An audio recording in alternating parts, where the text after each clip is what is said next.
Ladies and gentlemen, a warm online welcome to this Green Week event organized by Citeo, the French Extended Producer Responsibility Organization, which is the largest of its kind in Europe, dealing with household packaging and graphic paper products, in partnership with ACR+, the Association of Cities and Regions for Sustainable Resource Management.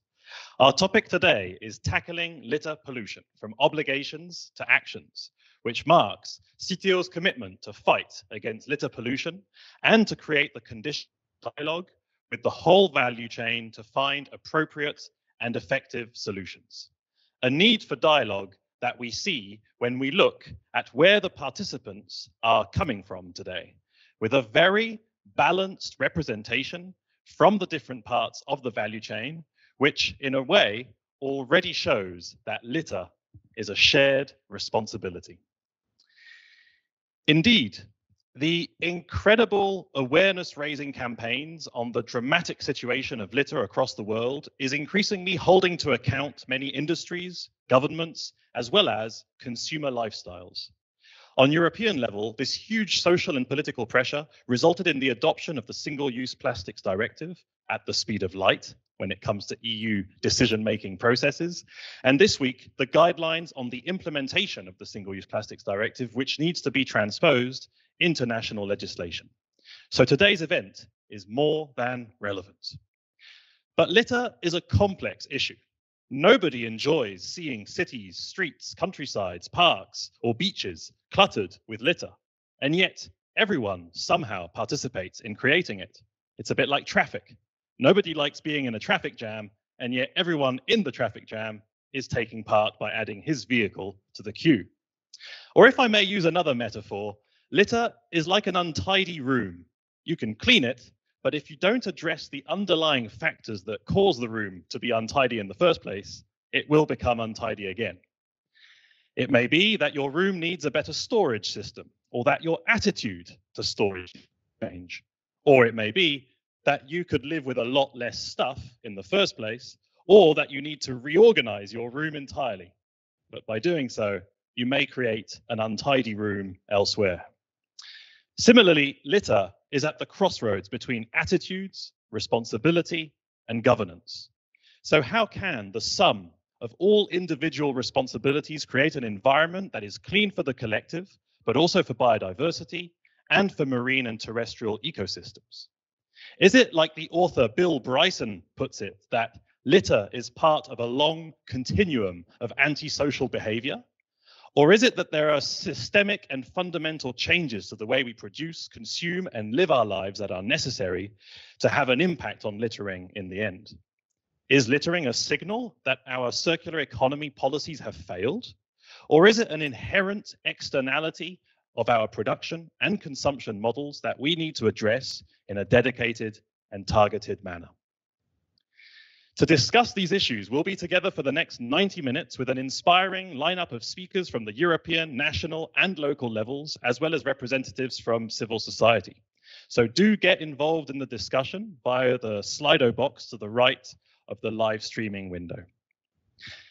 To kick off our discussion, I have the honor of introducing Member of the European Parliament, Madame Catherine Chabaud, who is the author of a resolution that was adopted recently by the European Parliament on the impact of marine litter on fisheries and warns of the increase in marine litter and its impact on marine health, but also on human health.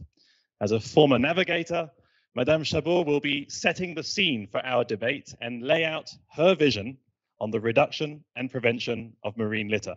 So, Madame Chabaud, the floor is yours. Yes, many thanks for this introduction, and good afternoon to everyone. I'm very happy to be among you as a former sailor. You know, my commitment for ocean began 30 years ago.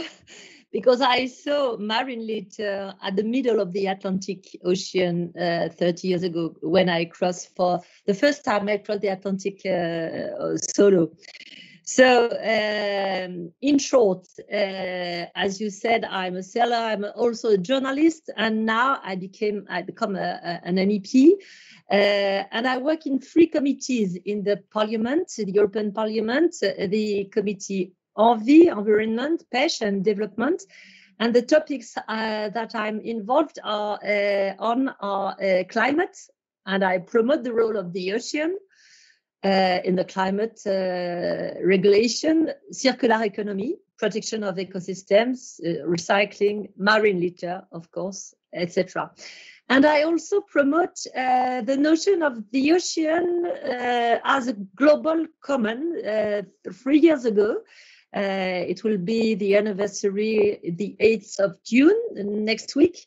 We launched with several experts in France an appeal for the recognition of the ocean as a common good of humanity. And now we speak in English, we speak about a global common at the UN level, and we're trying to mobilize the individual and collective responsibility.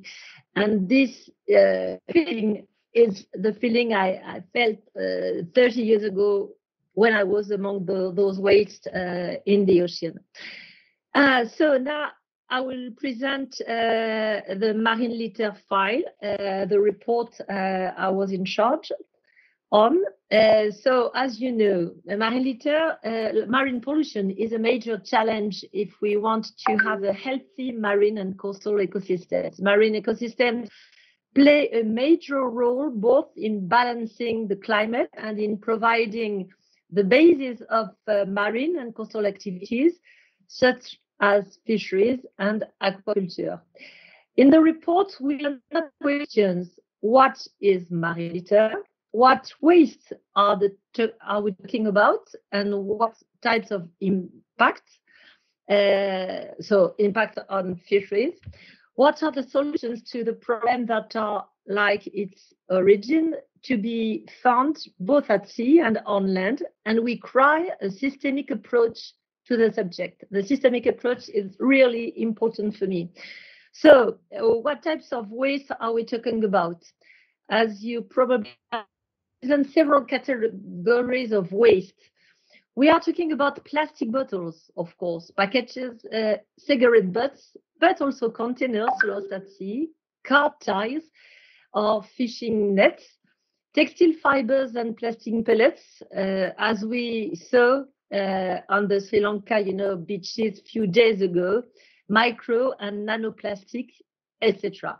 So the cumulative mass of waste floating on the surface accounts for only 1% of plastic in the ocean. There is also a lot of waste in the water column on the seabed, and also a lot that is invisible because it's made of microplastics. The origin, 80%, according to the scientists, 80% of marine waste comes from the land. It originates from a number of sources, such as polluted water courses and rivers, and may be the result of poor waste collection management, wastewater treatment plants, but it's also caused by natural runoff phenomena, such as storms and rainfall that sweep waste out of of urban areas towards the sea. Old fishing gears found in the ocean, etc. So now the impacts. Economic impacts on fisheries and aquaculture, but also tourism. As you can imagine, when you are a fisherman and you bring back on the deck of your boat among the fishes a lot of plastic, it's not really easy to manage. Social impact for citizens who live in ever more polluted environments, and of course environmental impact for ecosystems. For example, seabed lack oxygen or are too acidic due to diffuse pollution. I put in my report, I put also the pollutants, not only the waste, but also the diffuse pollutions. Marine mammals are killed by litter or ghost nest, etc. So that's what was for the impacts. So why do we need a systemic approach? We need to take care of waste before it becomes waste and before it enters the water cycle or ends up in the ocean. We need to better understand the life cycle of waste. How does it end up as litter? What is its life as a product? And when can we act before it escapes the management chain? I realized recently in the town I'm living in near Angers, and that the waste are not managed in the organizing, the waste management. Nobody take care of them. And people are not really aware of the importance to catch every waste and not only those that we put on our garbage. It's very difficult to act only downstream. Beach cleanup will not help us turn the pipe of marine litter off, even if we still have to do some, as I've done last weekend in La Trinité-sur-Mer, and it was incredible because it was not so, it was apparently clean, but in 2 hours we took nearly 3,000 cigarette butts. So it's really a topic. What are the recommendations of the report? So we have to improve research and knowledge of the ocean, generally and specifically on this topic. We need to understand how waste acts in the ocean. Microplastic is a degradation of an object in tiny particles, but we don't know how it really impacts our environment, our fish stocks, and therefore human health. So we have also to improve the legislative framework and making it more effective. We have to improve, for example, the port reception facilities legislation, improve recycling facilities for old fishing gear, and have better incentives. How can, for example, a fisherman know when to bring back his gear? Why would he bring back a gear he could still use if he gets no compensation of it, etc.? There's a lot of questions. So in this, in the legislative framework, we have also to strengthen the single-use plastic directive. Working on this report, we realized that the litter that was observed was only the one found on the beaches through, the legislation to, I don't remember the name in English, the DCSMM, for the marine ecosystem. And so it's really a problem. We need to get the data for the water column and seabed. We have not. We also need to think about including new material like polystyrene for seafood packaging. The polystyrene is probably the first one I saw, of course, because it stays on the surface of the ocean, so you can see it. A word about the EPR schemes in the single-use plastic. It concerns balloons, wet wipes, tobacco products. The producers need to cover the cost of awareness raising measures, cleanup, collection, transport, and treatment. And for the fishing gear, they must also support collection and transport in 2023 and 2024. Next, we have to support the introduction of a proper circular economy in the fisheries and aquaculture sector. For example, and in an ecosystemic approach, systemic approach, in the design of fishing gear, more environmentally friendly, so it does not pollute for years the ocean, but still efficient. We have to reduce the number of polymers. There are about 50 different polymers that are made. The gears are made by 50 different polymers. In my report, I defend the idea of a project passport to better recognize what are the material in an object. Also, the collection of old fishing gear and its recycling, we have to reuse for other products. So the next proposal, we have to promote a proper collection of waste at sea. It is important to support the collection of marine waste in rivers, estuaries, bays, or ports to conduct research operations so we can identify hotspots of waste. Waste had a tendency to accumulate in certain zones. These operations can be carried out by fishers, civil society, and local authorities. Local authorities, not only on the coastal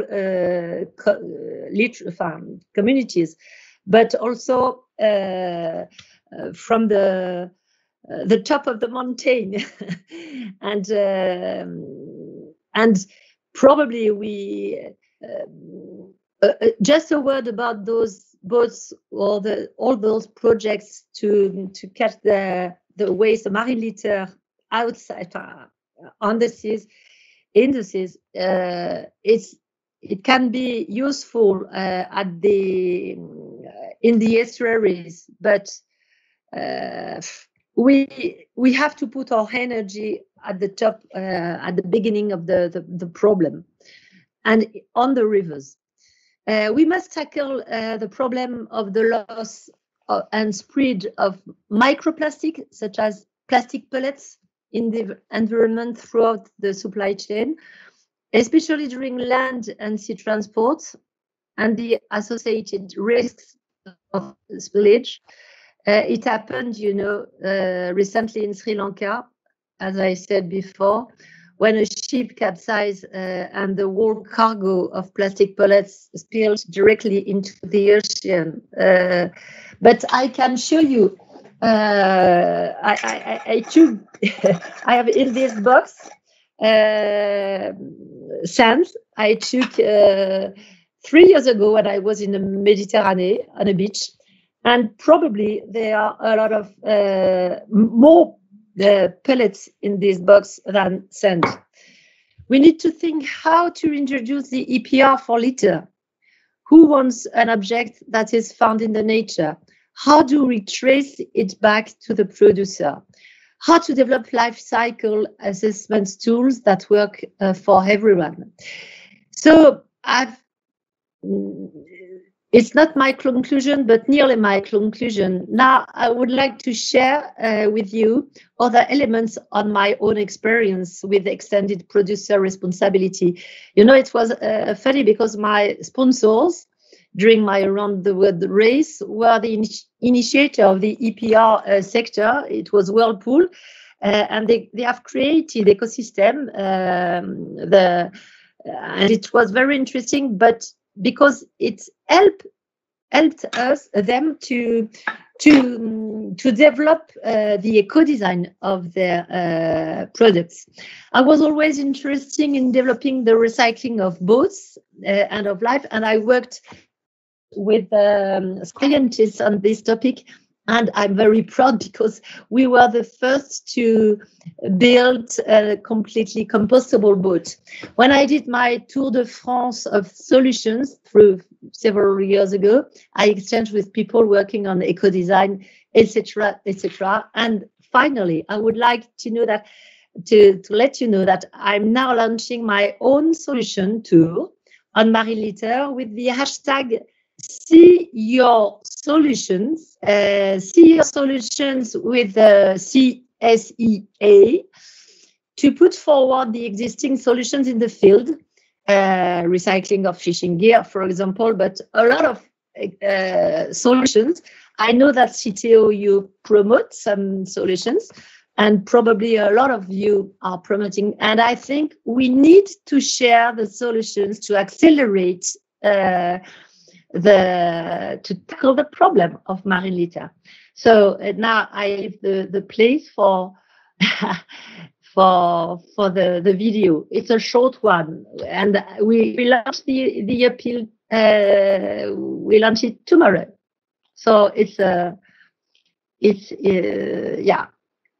brand new. Thank you very much. Bonjour, je m'appelle Catherine Chabaud, je suis navigatrice, journaliste, mais c'est avec ma casquette de députée européen que je vous parle. Nous avons voté il y a quelques semaines au Parlement européen un rapport que j'ai porté sur l'impact des déchets marins sur les pêcheries. Les déchets marins sont à l'origine de mon engagement pour l'océan, ce que j'ai vu il y a 30 ans en plein milieu de l'Atlantique, à une époque où personne ne s'intéressait à ce sujet. Heureusement, aujourd'hui, les médias relaient l'information, les ONG sont très mobilisées, mais on a encore énormément de boulot à faire pour fermer le robinet des déchets qui vont à la mer. 80% des déchets qui viennent dans la mer viennent de la terre. Et donc c'est une problématique systémique. Les solutions sont systémiques. Il faut commencer par l'éco-conception des objets jusqu'à éventuellement ramasser les déchets comme on fait aujourd'hui à la Trinité-sur-Mer. Il y a une opération de ramassage des déchets. Ça passe aussi par mieux traiter les stations d'épuration parce que certains déchets passent par ces stations, ou ramasser les déchets dans les zones d'accumulation. Il y a plein d'autres projets et je sais que vous êtes nombreux à porter des solutions parce que vous me contactez. Maintenant, je pense qu'il faut partager toutes nos solutions. Nous avons créé un hashtag See Your Solutions de manière à pouvoir valoriser, faire connaître vos actions, vos solutions au niveau européen, voire international, j'en rêve. Donc, partagez vos solutions sur le hashtag See Your Solutions et contribuez avec nous à fermer le robinet des déchets qui vont à la mer.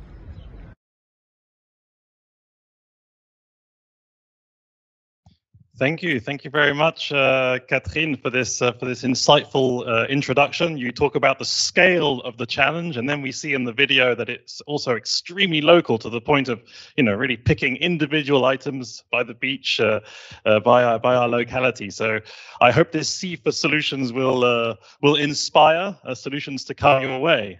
So thank you very much, Catherine, for having taken the time to be with us. And everyone, and petition. Goodbye. Thank you. Thank you very much. Thank you. And I will now like to introduce Jean Hornain, who is CEO of Citeo, and he will be telling us a little bit about how this all translates now for extended producer responsibility schemes. So Jean, over to you. Thank you, Jean-Paul, and hi everyone. Thank you for the panelists. Thank you for the audience to be here, and a special thank to you, Catherine Chabaud, for your commitment for such a long time on this big issue. And what you're doing is really great. So thank you very much. And I also would like to address my thanks to ACR Plus. Which is a partner of this event, and it shows the commitment of municipalities to fight against litter. As you mentioned, and as was mentioned by Catherine, littering awareness is really rising up in society. And as you know, you might know, in a few months we're going to have presidential elections in France. It's always a big thing, and in fact. A recent poll made by ELAB showed that 74% of French people consider the environmental issue to be an important factor in their choice of the next elections. So hopefully this is going to be a driver of the next campaign and of course of the action of the next president. And a more recent poll that we did with Opsoco Observatoire shows that 90%, 90% of French people agree with the following statement: when humans interfere with nature, it often produces catastrophic consequences. So as you see, this awareness, and that's maybe an optimistic message that, it's really growing up everywhere in society, despite the fact that in reality, the littering is still rising, is still increasing, especially as we see on the beaches. And it's fortunately it's an issue that has been really, very swiftly taken on board by the European Commission, as you mentioned, the SUP directive, which established an ambitious plan to reduce and to combat littering. Now, to answer your question, where is Citeo on this issue, and where do we stand? In fact, maybe to explain to the audience, Citeo at the origin is an EPR company, Extended Producer Responsibility, in the field of household packaging and paper, which means that every company which puts on the market a product with packaging is responsible for the end of the life of this packaging. It could be glass, steel, aluminium, cardboard, paper, or plastic.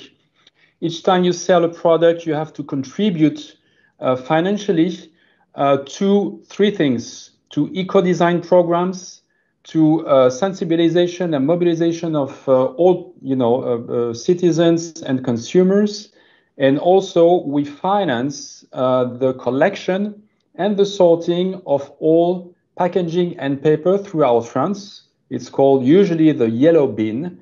And this is financed by Citeo. We put up about 800 million euros, financed by 30,000 companies, the big FMCG companies and very small companies who are financing this EPR, Extended Producer Responsibility Program, in order to collect, to sort, and to recycle our packaging and our paper. And those 800 million euros per year gives the result of 70% of household packaging recycled in France and about 60% of paper which is recycled in France. So we are an actor of the circular economy, and our aim, what we're aiming at is, of course, to reach the 100% circular economy. And we know that we have big issues, especially in our cities. We consume a lot collect and we don't sort enough packaging. And the other issue is plastic packaging, because when I say that 70% of plastic packaging overall is recycled, when it comes down to plastic, it's 30%. So it shows that the progress we have to do. And so, in fact, our main action against littering is recycle. We are able to collect, we're able to recycle, we're able to put back into resources to reach that circular economy. On the side, we are also running direct programs for litter prevention with partnerships we did with some associations like Geste Propre. Please, keep your packaging and paper with you when you're going on the beach or in the forest. We are doing programs with schools, educational schools, dedicated magazines to educate young people to éco-citoyenneté, being a citizen, being responsible on that side.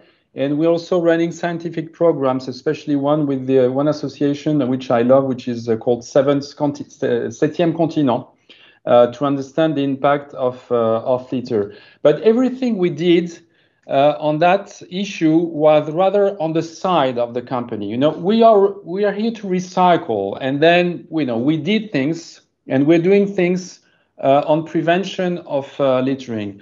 But what we did just at the end of 2020, November 2020, we changed our mission. We said, okay, we've built a recycling industry. We've managed to get French people to sort their packaging, but that is not enough. We need to change. The world is changing, and we need also to switch. And our mission, is not anymore just to deal with recycling, but really to engage and to help all the economic actors to produce, to distribute, and to consume in order to preserve our planet in all its dimensions.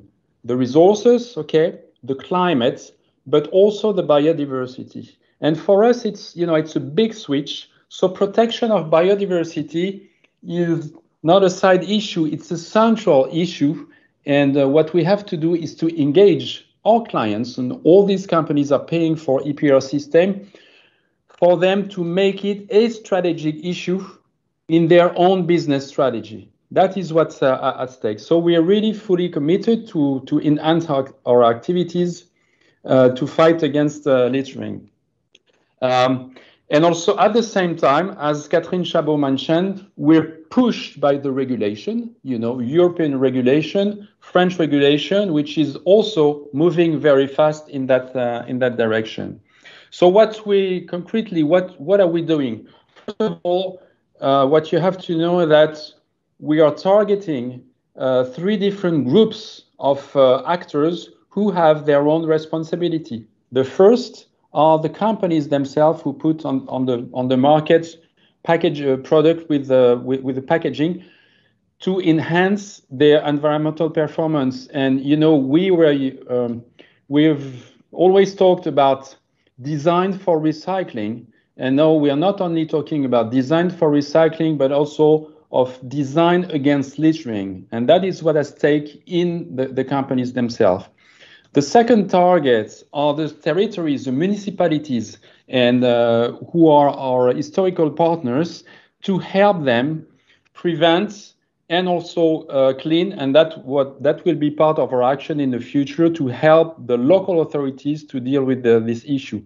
And the third target for us are citizens. We are used to talking to citizens to tell them, please put your packaging and paper in the right bin. In fact, we have also to deal with the issue of littering. Now, when we talk to citizens, they have their own responsibility, and we have to help them abide by this responsibility. And finally, what we will need to do, as Catherine said, is share the solutions. So share initiatives, share the good practices in France, but also at the European and at the international level. This is a world issue, and even if we are a rather small company at the world scale, we need to promote all the solutions, and we will do. Now, concretely, and to end and give the floor to the experts. As we are beginners in this field, what we need to do and what we started to do are really 2 things. The first is try to get figures to objectivize this issue. We need to get some data. We need to know where littering is, especially as far as packaging is concerned. So that's the first issue for us, and we're working at the moment of doing what we call characterization, to have a good view of what we're talking about. And the second is to co-build the projects with the experts at the local level. So, that's two things at stake: getting figures, objectivizing things, and then co-build solutions with the local actors. And in fact, we just ran a consultation with a lot of stakeholders to try to start to establish, the state of the art of the actions, and which is going to help us to write our roadmap in the next years. And we're just running characterization programs in France, and also in France overseas in La Réunion, with literati, even using artificial intelligence to know, where is the litter as far as packaging and paper is concerned.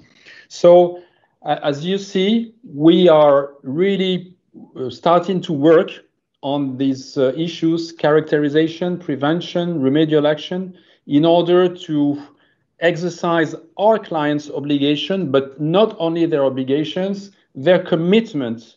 We are not here just to follow the laws and the regulations, but also to drive companies and for them to take this issue as a strategic plan. So this will end up with a roadmap that we're going to publish in September 2021 at the World Conservation Congress, which will happen in Marseille, so next September. And just to conclude, what I can say, that's you said it, and Catherine said it, it's a complex issue, but I really believe that we managed to build a national recycling activity which is rather performance throughout France. Okay, it should be better, but we managed to build it, and I have no doubt that we will deal with the issue with the same efficiency. And I can tell you, and I have a lot of people here from Citeo listening to us, that we will put the same energy to tackle this issue, and that we are determined to do so. And now it's better for me to let the experts speak. Thank you very much to all. Thank you very much, Jean. And indeed, we will be moving to the panel. The responsibility is not solely on you, on Citeo, but nevertheless, it's important to have leadership in this area. And there is also this mismatch to some extent between the European level, for instance, focusing on single-use plastic products, and then on French level, Citeo level, where you're focusing on packaging much more broadly, not necessarily just on plastic. So a lot of different and complex issues to deal with at once. So thank you very much, Jean, for having given us that overview, which leaves me now to introduce our panel. I'm very happy to present to you Clémence Bruttin. She is project manager for litter at Citeo. She's joining us from Paris. We have Susana Lopes, who is environmental engineer at LIPOR. She is joining us from Porto in Portugal. Joana Mira Veiga, she is senior advisor and marine litter expert at Deltares. She's joining us from The Hague. Jean-Pierre Schweitzer, policy officer for the circular economy at the European Environmental Bureau. He's joining us from nearby to me in Brussels. And Lena Stig, she's scientific officer in sustainable plastic use at the Swedish Environmental Protection Agency. And she's joining us from Lit, a small village next to Östersund in Sweden. So thank you very much to all of you for joining. And I would like to kick off this debate with the question of responsibility. As I understand it, in the Single-Use Plastics Directive, it's now a political and legal situation that producers of waste are responsible for the cleanup of the littering of those items. How does this responsibility play out? And do you consider that this responsibility being there tells the full story of the responsibility over litter? Maybe a first comment from you, Clémence. Yes, thank you, Jean-Paul, and hello, everyone. The question of responsibility has already been tackled a bit from the beginning, but I'll try to make it clear. Many stakeholders or entities are responsible for producing litter, and it will be very difficult to count and to identify them very precisely.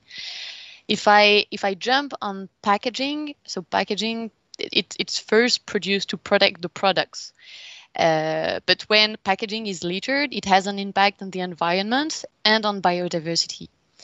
As far as Citeo is concerned, our mission is to reduce as much as possible the environmental impact of all the packaging that are put on the market.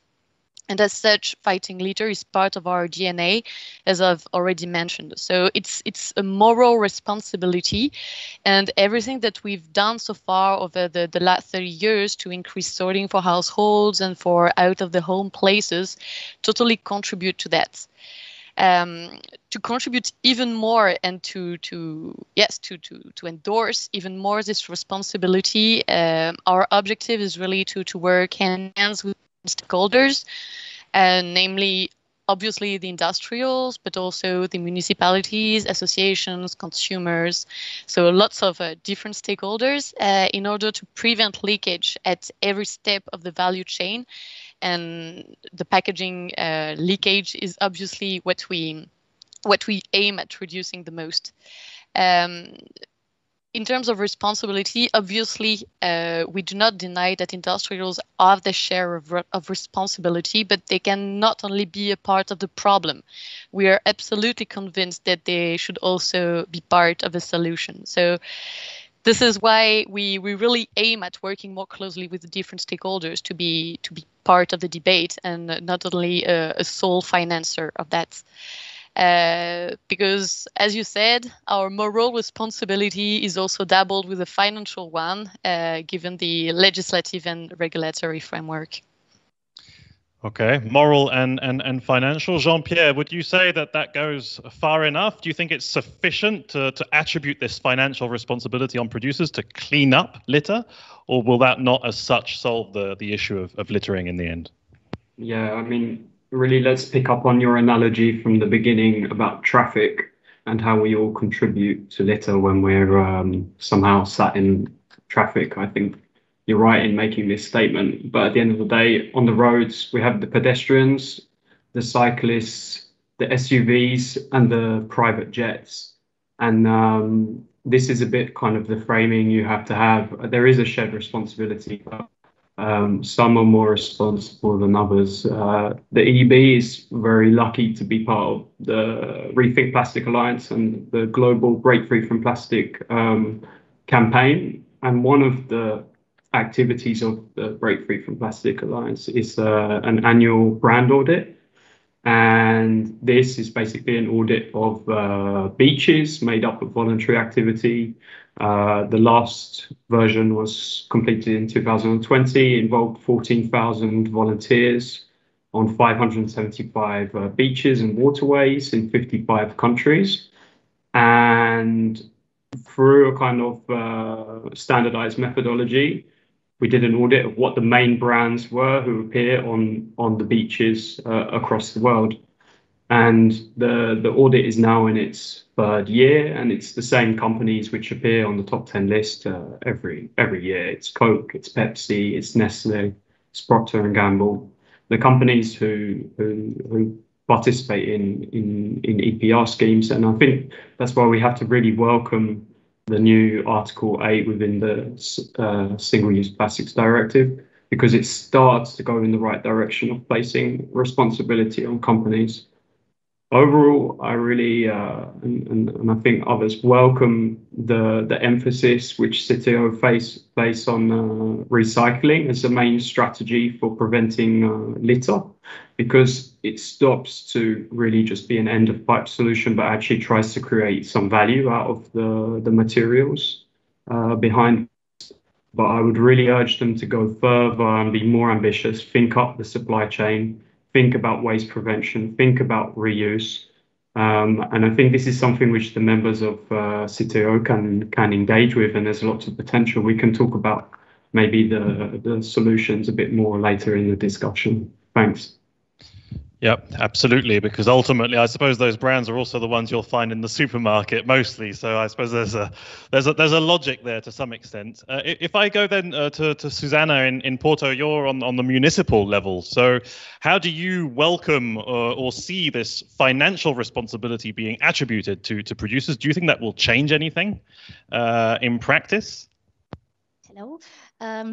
Yes, we agree on the financial responsibility of the producers of packaging to cover these costs, cleanup costs. But in our point of view, is not enough, is not sufficient. Why?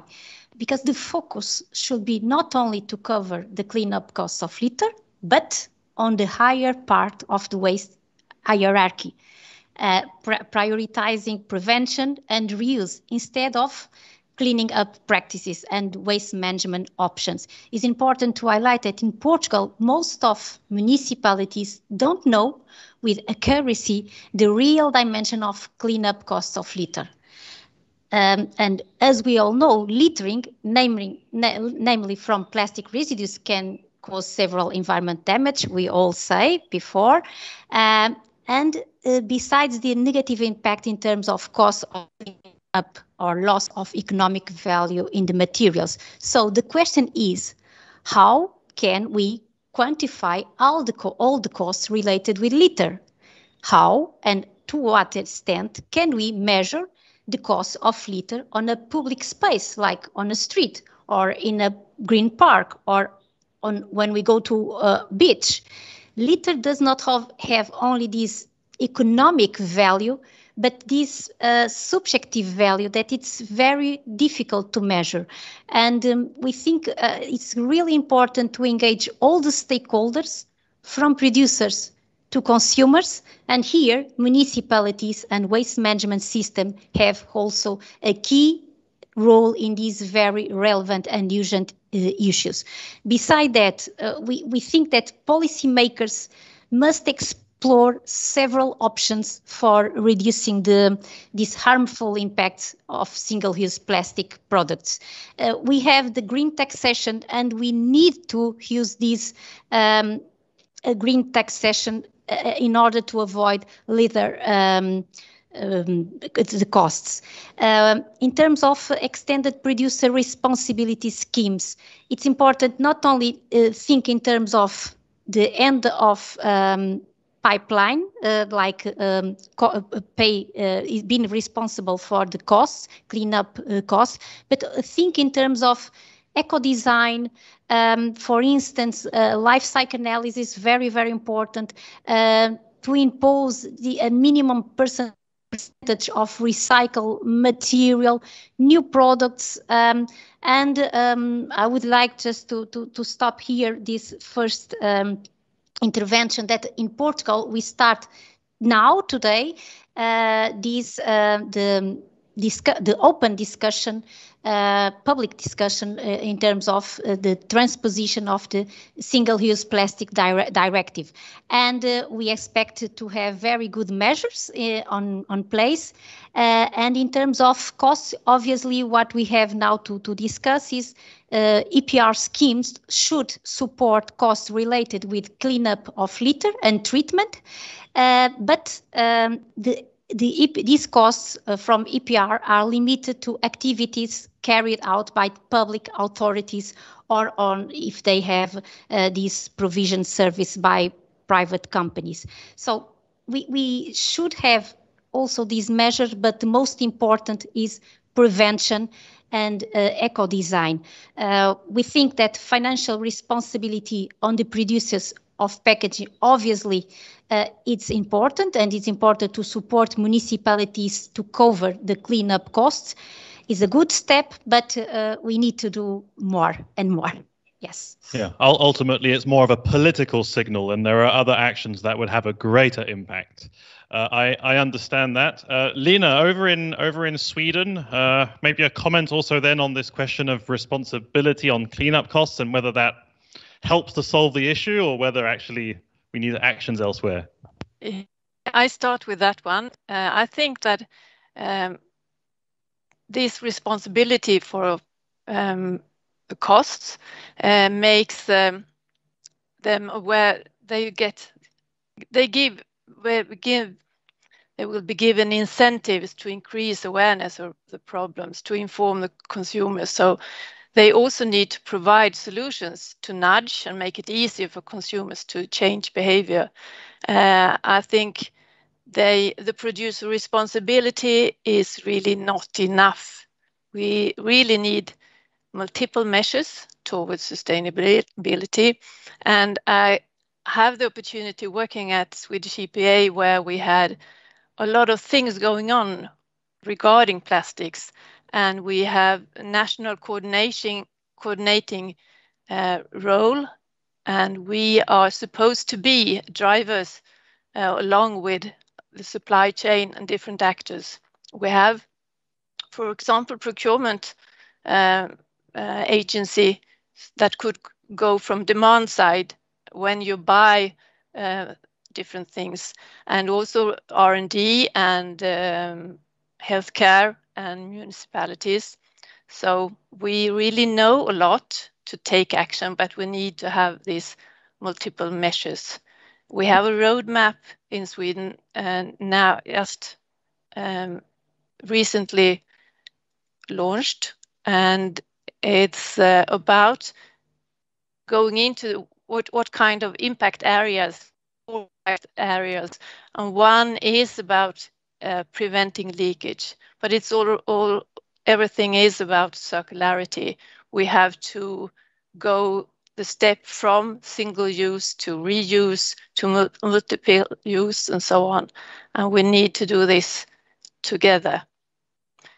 So it's really a lot of things we need to do, and we had EPR schemes for 25 years in Sweden for packaging, and it's not enough. We know that there are more things to do. Okay, yeah, more complementary measures as well in addition. And if we go then to Joana, would you have a comment then on this question of responsibility? I know you're coming at it much more from the marine litter perspective, but maybe you have a view also on if the responsibility on cleanup would be sufficient. Yes, good afternoon, everyone, also to the online audience. So indeed, you're right. As a marine biologist, I come from more this environmental angle. And well, a lot has been said already in terms of responsibility, and I think we all agree that this is a complex issue where every sector of society basically has sort of a shared responsibility and has a role to play to prevent litter pollution. What I would like maybe to call attention is when we look at the costs in terms of cleanup or loss of natural value from the natural resources, in particular the marine and the coastal, is that we see that the costs are not supported equally and do not reflect this shared responsibility that we should have within society. So we see, for example, that every year coastal municipalities, they spend millions of euros cleaning up their beaches and ensuring that these beaches, they remain attractive to their visitors and tourists. And we know that in certain parts of Europe, tourism plays a very important role in terms of the economy of the country. So that's a first comment on the responsibility aspects. And then if cleanup is sufficient or not, again, coming from the environmental aspect of it, I fully agree with previous speakers like Susana. I think the priority, the focus should be on prevention. So on prevention of litter, but preventing that the litter enters the environment in the first place. In the particular case, because I know there's a lot of attention currently on cleanup initiatives in the sea, in the rivers. Just a quick remark is that there are, let's say, cost effectiveness and even feasibility issues when we think on cleanup operations. For a start, when litter enters the ocean, it can actually accumulate in areas such as the deep sea canyons, for example, that are pretty much inaccessible to interventions. And on the other hand, litter, and in particular plastic, it tends to fragment into small, gradually smaller bits. So, yeah, I would say I think it's to consider focusing exclusively on cleanup. Having said this, I do think that in some ways cleanup can make sense, in particular if it's interceding litter before it reaches the sea.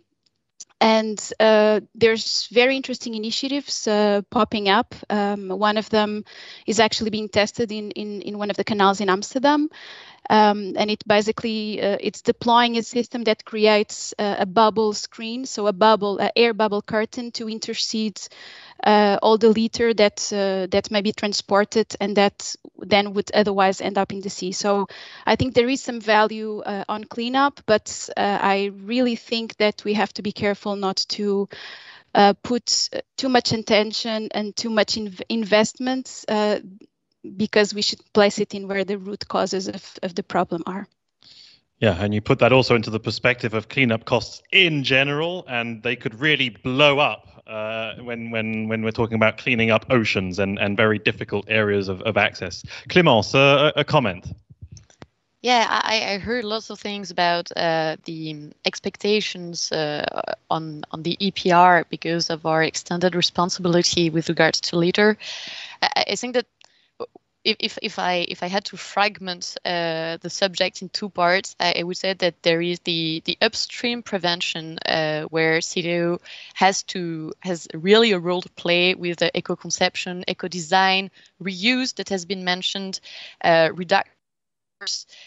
These are really core subjects on which we are working, and we have been working for years, and our position is really to favor the solution that has the fewer environmental impacts. So we are not pro one solution, but we really try to say which are the most appropriate to minimize as much as possible the environmental impacts. So this is with regard to upstream prevention. And then you have the downstream prevention, where everything that has to be done to prevent litter is multiple and very diversified and needs to tackle different stakeholders. And this is why we really have to work closely with municipalities and also with consumers to be part of the solution and not to be exonerated from our responsibility because we would have paid the cleanup costs. You know, being in a world where we say, okay, we've done our job, we've paid the municipality to cover the litter cleanup costs, and now we're down, would really not be sufficient. And this is not what we would like to promote in the 2 years time span before the extension of our responsibility. Really, what we want to promote is to be part of the choice of the solution, because we identify that lots of things that are done on the field, which are very good and which are, for instance, cleanups or mobilization campaigns or nudges, they can work for a while. But if it's not systemic, if it's not recurrent, if it's not structured, it would not be enough. So we really think that it would be relevant to work closely and hand in hands with different stakeholders in order to structure a bit the actions that we could finance. So yes, we will not be, I think, a financer of the cleanup cost. We really would like to be helping and then financing what we think is relevant.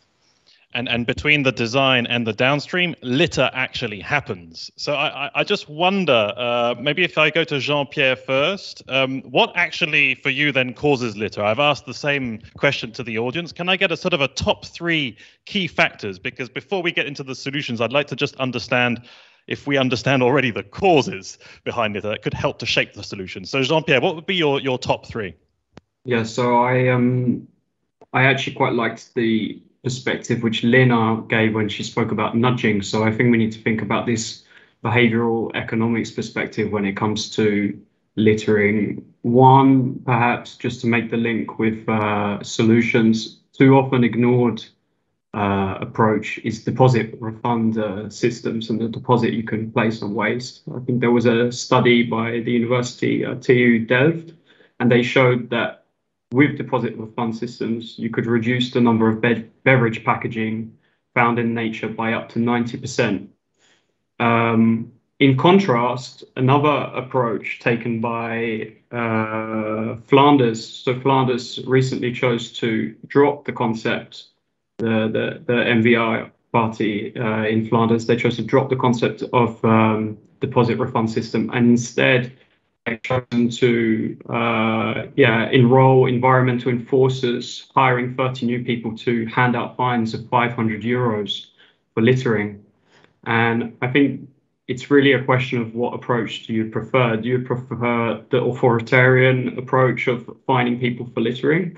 Or do you prefer the approach where you value the materials which are around you and you think that there's an environmental benefit of actually returning valuable resources into the loop instead of creating marine pollution? I know personally which one I would prefer.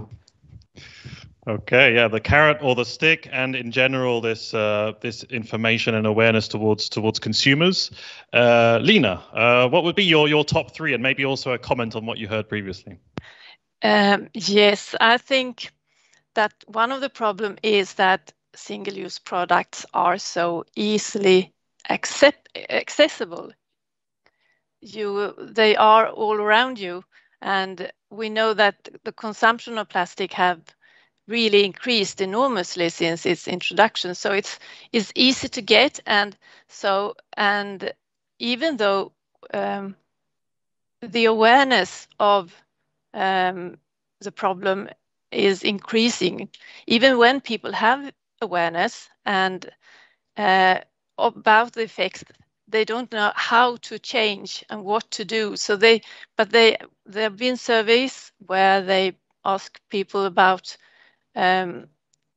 all this about plastic and littering and single-use plastic, and all of them are they want to change, but they don't know how. So I think nudges is very important. That's a solution, but I think there is lack of incentives. They need to be motivated, and there need to be infrastructure and easy solution.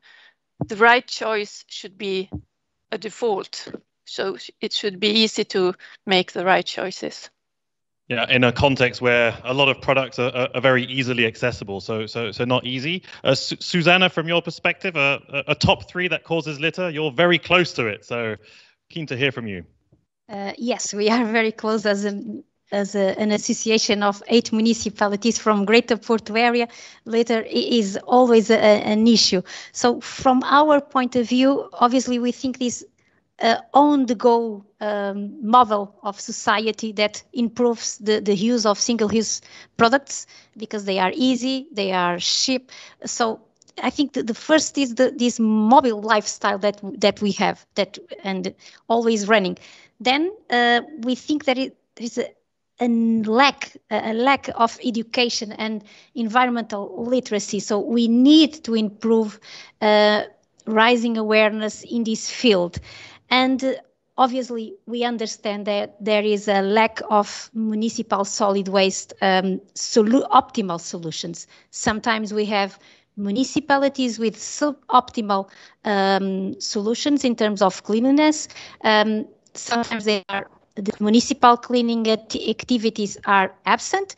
And yes, we need to be more friendly, put in place more friendly options in order that the people that is on the go can use these bins. But always have in mind that put bins on the street means that we are just solving a problem. So we need to go before and act in terms of literacy, environmental literacy, and very important, we need to think that should I need to buy this lot of single-use products, or can I have reusable ones, for instance? Yep. Okay.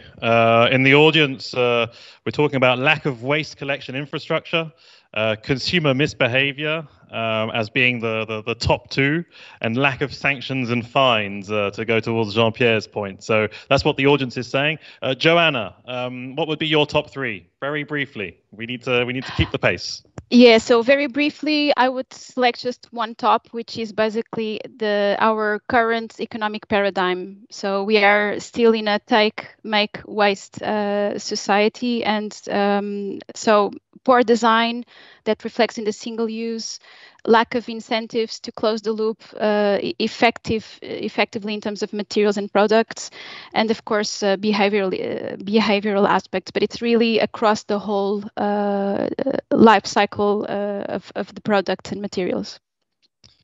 Okay, Clémence, a comment also on one or two top factors, and maybe also how do you expect to be able to monitor progress on litter? Because in the first interventions we already start to hear about methodology data. How will you be able to assess progress on litter, bearing in mind you're able to have an influence on the factors causing litter? Yeah. So I'll try to answer the first question, which is the reasons that could explain litter production. There are so many reasons it would be difficult to prioritize them from another. The only thing I would say is that it really depends on local context. So you would have some local context where it's more instability, other local contexts where people really respect the rules, but it's very windy. There is a bad coordination, of collection service, like sorting service and cleaning services. So yeah, there's no universal reason, and which means that there is no universal answers also on how to tackle this issue. So that would be for the first question. And yeah, with regards to characterization, how to evaluate the amount of litter, as Jean said, we are running some project because we cannot improve what we don't measure and what we don't know what we're talking about. So we know that packaging is part of the most commonly found litter on beaches, but this is a data that is not sufficient. We really need to know where are the spots of accumulation, which types of packaging are we talking about, because sometimes it can be brands that are very famous, but sometimes it's brands that are not very famous at all. So we identify them in order to work then with industrials to work with them on eco-conception, reduction, maybe reuse. So this is why we are testing some new methods, and they are all based on machine learning and artificial intelligence. So it's really what we call some bottom-up approaches, where we go on the ground and where we try to equip some people with those artificial intelligence modules, so that the algorithm just identifies which type of litter it is, where it is, the amount, the material, etc. So it's very precise and robust data. So at this stage, we are just testing. We are not mapping the whole territory, but we really think that if we could map the whole territory, or at least representative part of the territory, we could really identify some precise contexts where we could dig some very precise and dedicated and, let's say, tailored actions. Okay, the use of artificial intelligence would be great to have, like sensors in streets that sort of capture exactly where litter is. But Jean-Pierre, even just on then quantification of litter, I know there are so many issues with relation to number of items, the weight. Do you have a clear recommendation as to how we can approach this monitoring and the assessment of progress? Yeah, so I mean, there's quite a lot of material already available to help you carry out beach assessments. For example, the OSPAR guidelines give you a good methodology to collect data. I also just wouldn't underestimate the value of citizen science and community-led beach cleanups, which is what contributed to the Break Free from Plastic brand audits, because these generally are based on a robust methodology. They're also unintrusive from an environmental perspective in terms of actually disrupting beaches, which themselves are biological habitats. So I think there's lots of potential in citizen science, and we already use citizen-based science data in Marine Strategy Framework Directive reporting, and this is also what's used in EEA data. So I think there's lots of potential there. Another area potentially is also based on the brand audit. I think you could say that the market share in key sectors, for example, in HoReCa, takeaway foods, on-the-go things as well, beverages, also probably give you quite a good proxy for presence of packaging in the environment, unfortunately. Okay, Lina, do you have any good inspiring examples of methodology on littering? Yes, I think 3 examples. One is that we actually had this national measurement of litter in relation to the SUP directive. And it was performed during 1 week last summer. And they had this method that they developed, those that got the assignment, and they counted in 7 different places, and they had all the different categories. So they counted and weighed and specified, and was that one is been to the government, that measurement, and that's basically for the cost for the producers to see which ones are the most common products. And we also have this coastal municipality. They get funding for cleaning beaches, and they report back to us the weight about and the type of litter. And also we have this Keep Sweden Tidy Foundation, that's a non-profit organization, and they promote recycling, and they have public awareness and campaigns, and also do this litter measurement every year. So they have these litter reports. So that's 3. Which gives you a basis then to monitor your progress. Could be inspiring maybe for other countries to take a look at that. Susana, how do you deal in with quantification on local level? Is it by item? Is it by weight? Unfortunately, we do not have this common approach to measuring litter. So we have, and we need to do annual analysis composition for our urban waste. Of litter is something that we don't know exactly what happens. So it's really, really important to have this a common approach because we need data.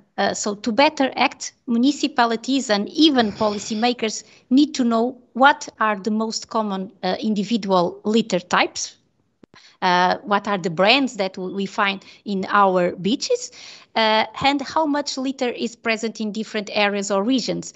And at the same time, we need to, it's important to determine the degree of cleanliness of each place, and to gather these with the public's attitude towards litter. Because what we found is there are some we need to have to understand the perception of the cleanliness by citizens. This is a very powerful information, and what we see may differ from a region to another. For instance, if we love where we live, we have pride in to take care of our public space. But if we don't like where we live, or we have some problems linked to waste bins, public collection system, obviously litter is not an issue. So it's very important to have this monitoring, to have data, reliable data, not only to prepare adequate communication campaigns to help citizens to prevent littering, but very, very important to find the best options in terms of treatment, because now in Portugal, most of this litter that municipalities collect ends up in the landfill. So we are not taking the value from this packaging. Most are plastic packaging, but we need to know exactly what are the most common items and why some areas are more attractive to litter. And like that, we can prepare specific and adequate communication campaigns, understand this public behavior, and obviously very, very important to design and to have in place good infrastructures to treat this very relevant stream. Okay, so on the municipal level, the item is important to address the issue, as opposed to a more generic form of data. Joanna, that might not be then the case when the litter ends up in the oceans, right? There, it might be a more general type of data that you would need. Yes. Well, yes and no. I think you both need this very broad coverage, but also the very detailed at the level of the items, and in particular where actually they are originating from. So we know that in the last, especially the last 2 decades, there's been a lot of attention, especially in looking at the litter problem in the marine environment. So really trying to quantify it, understand the composition, what happens to it once it's in the sea, what are the impacts. And one of the big challenges is that although we've collected a lot of data, these data are basically just visual observations, so a snapshot in time in a particular site. So if I go back there again and look again for the litter composition, is probably going to be very different. And these, well, partially because of the very complex environmental factors that affect distribution of litter, such as so litter can be transported by winds, by currents, by tides. It can sink, it can fragment, can be eaten by animals, can be removed. So yeah, it's quite complex. And what we see actually from the data, even in the Northeast Atlantic, for example, so within the OSPAR region, that has been surveying reference beaches 4 times per year for the last 20 years, is that it's very difficult to derive statistically significant trends one way or the other, exactly because it's very difficult to capture this natural variability. There are some exceptions. So data, for example, from the seafloor in the North and Celtic seas, we can see that there's a reduction in terms of plastic bags, and these most likely because of the recent restrictions on single-use plastic bags.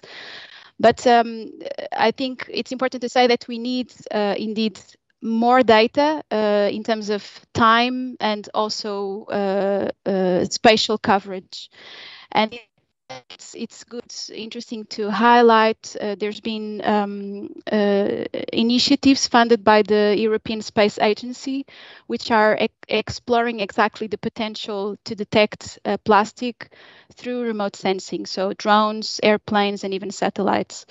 I know of some initiatives also that are looking at ways to use machine learning and artificial intelligence to let's say, to interpret and quantify litter items that are passing through the river via cameras disposed. And again, as Jean-Pierre said, I think the value of citizen science is also very interesting, namely through the Marine Litter Watch from the European Environment Agency. Having said this, so looking only at the issue in the marine and coastal environments says very little in actually where it's coming from, because of course we can categorize things in terms of plastic bottles, packaging, and so on, but we really need to understand where these leakages are occurring, and most of them happen inland. So just to also call the attention to the fact that we need better data in the from the perspective of material flow inland, and really see how the products flow in the different stages while they are produced, consumed, collected, recycled, and so on. We have very little data in terms of littering rates. You probably are aware of the famous study that estimates 8 million tons per year into the global oceans. And this is based on a very large assumption of 2% littering rate, but actually we don't know. So yeah, so this is, I think, a very important knowledge gap that is important to bring all the pieces of the puzzle together. Okay, and I think there's probably a lot of work on methodology and exchange of best practice required here for every country trying to deal with this, at least in the EU and probably beyond. We've spoken a lot about factors causing litter. Also, we've touched upon solutions, consumer awareness. We've talked about sanctions, fines, or incentives. We've talked about prevention, reduce, reuse. I'd like each of you to reflect briefly, because we have about 6, 7 minutes left. First, on this question of innovation. Do you see a role for innovation in all of this? I haven't heard much about that. Could I go to Lina first on innovation? Please make it very quick, like it would be a minute max. Yes, that's my favorite topic.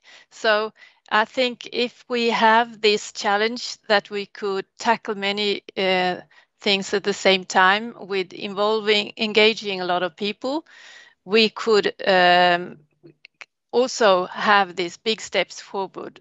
For example, competitions or innovation challenge where we really specify the challenge. For example, we had this event yesterday where there was startup for events. If you want to have sustainable events and a challenge to do this in really sustainable way. So that's just short. I could talk a lot of that one, but But already in the approach to incentivize solutions, that's a good one. Innovation, Jean-Pierre. Where would you place innovation in this map? On the design or on waste management? Love the question. So I think actually one of the biggest innovators is Citeo, actually the organizers of the event today. They've been one of the front runners in introducing EPR, eco-modulation, in Europe. And I think this is really a very interesting approach in terms of creating incentives for the designers of packaging, which could eventually become litter, to encourage them to change the design of the products so they are more likely to be recycled or recovered.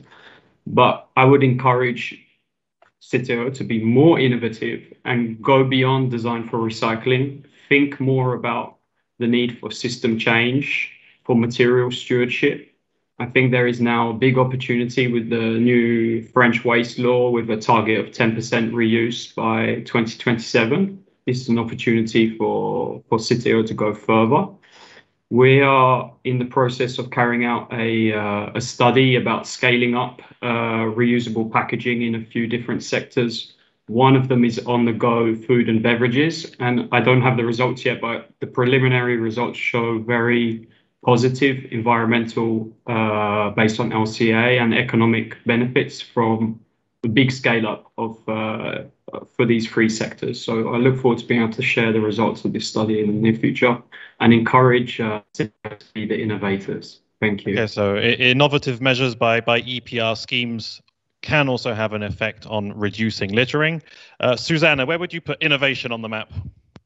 I think is in the first place. Because why? Because one of the most relevant items that we find in litter is the small format package, and we know that there is a lot to do in terms of how to improve recycling in this small format packaging. So we need to act in innovation in design packaging. Very important also to have innovation in our collection systems and obviously in treatment plants. And we need to put innovation in terms of how to communicate with the citizens, how we can engage them to reduce, to avoid litter. So I think innovation plays a crucial role in all these issues. But as a municipality or an association of municipalities, I think there is another tool that we cannot forget, and unfortunately I didn't speak about, that is about the green public procurement. I think there is maybe for next question, but I think there is something that we can do with this green public procurement, link it also to innovation. So innovation is really, really important. And I would like to say that in Portugal, our green dot system has an important area in terms of research, R&D, supporting awards, applications to help municipalities to have in mind the importance of innovative models, not only for collection system, but also for treatment and communication campaigns. Okay, Joana, because we've seen many industries are developing new design initiatives, trying to think about material changes to help with this area. Do you think that's a good area for innovation? I think so, and I would like to give a concrete example. Toothbrush. So we all know this. We have in theory to change these every 3 4 months. This is made of nylon. This is a different type of plastic. And basically, this is a non-recyclable item exactly because of the combination of the different polymers.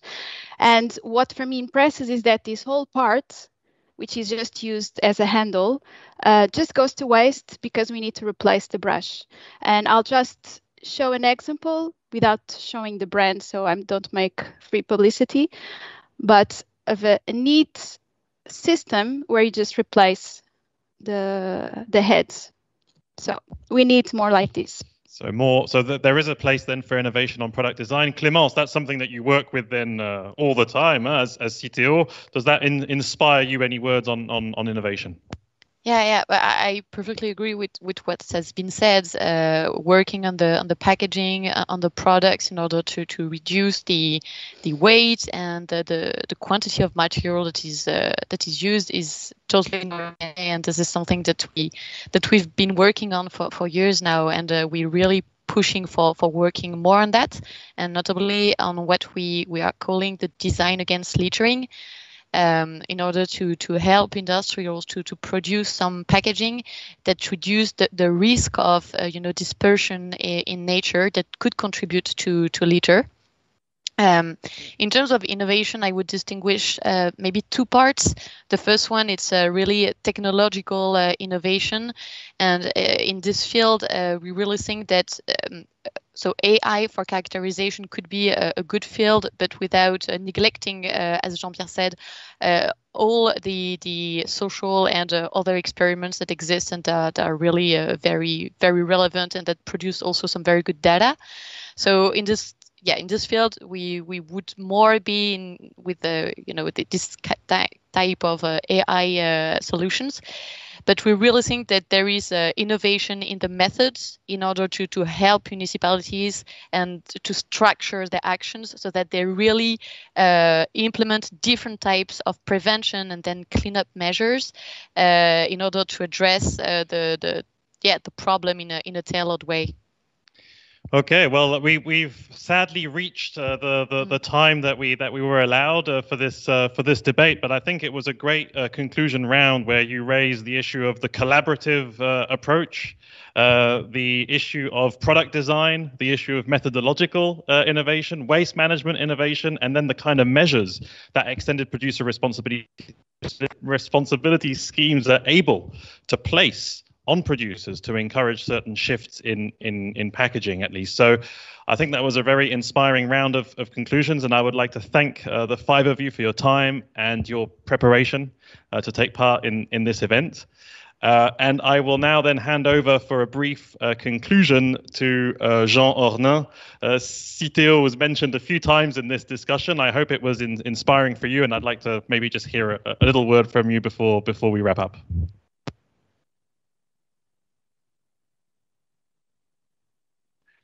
It's inspiring, but it also puts a lot of pressure on my shoulders because what I heard is that, in fact, EPR is not doing enough, which is actually good news because it means that EPR is part of the solution, and because it exists, we can